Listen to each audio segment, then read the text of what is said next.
নিজ কক্ষপথে আবর্তনের যে পর্যায়ে পৃথিবীর খুব কাছে চলে আসে চাঁদ, তখনই দেখা যায় সুপারমুন।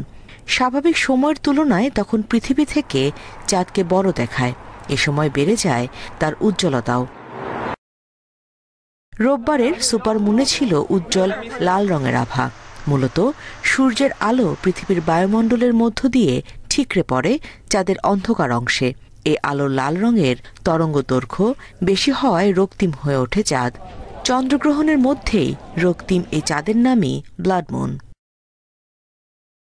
ভারত, চীন, বাংলাদেশ সহ এশিয়ার বিভিন্ন দেশ থেকে দেখা গেছে ব্লাড মুন। মহাজাগতিক এ দৃশ্য দেখতে ভিড় করেন নানা বয়সী মানুষ।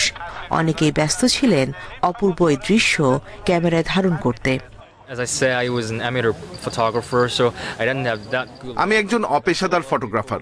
আমার কাছে তেমন ভালো লেন্স ছিল না, তাই ভালো ছবি তুলতে পারিনি। কিন্তু আসল বিষয় হলো এই সৌন্দর্য উপভোগ করা। অনেকে এসেছেন যাদের কাছে মোবাইলও ছিল না, তারা কেবল স্মরণীয় অভিজ্ঞতা অর্জন করতে এসেছেন। মধ্যপ্রাচ্যের বিভিন্ন দেশের মানুষ উপভোগ করেছেন মনোমুগ্ধকর এ দৃশ্য।